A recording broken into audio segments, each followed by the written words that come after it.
যার আইন চলবে, অবশ্য তার কথা যারা মানি কোরআন দিয়ে না, কথা বলে আল্লাহর নিশ্চয়ই ভাষায় তারা সত্য কাফের। কথাই বলে। এই জমিন আল্লাহর বিধান দিয়ে চলবে, এরকম কথা আছে ডাইরেক্ট ইনডাইরেক্ট 918 জায়গায়।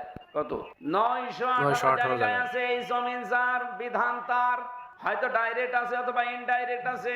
আমি তাফসীর নিয়ে অনার্স মাস্টার্স করার সময় আমি মিলিয়েছিলাম যে 918 জায়গায় আল্লাহ এরকম আয়াত দিয়েছেন, আলা লাহুল খালকু ওয়াল আমরু তাবারাকাল্লাহু রাব্বুল আলামিন। ইনিল হুকমু ইল্লা লিল্লাহ, আমারও আল্লাহ তা'বুদু ইল্লা ইয়া। এখন 918টা আয়াত পড়াটা এভাবে তো বলা যাচ্ছে না। বলেন, আমার প্রশ্ন আপনার কাছে, এটা রেকর্ড হচ্ছে, তামাম পৃথিবীতে যাচ্ছে, অবশ্যই সবার কাছে রেকর্ড আমার হচ্ছে। প্রশ্ন, বিশেষ করে বাংলাদেশের যারা আমরা মুসলিম দাবি করি, কাদিয়ানীরা মাত্র 1/4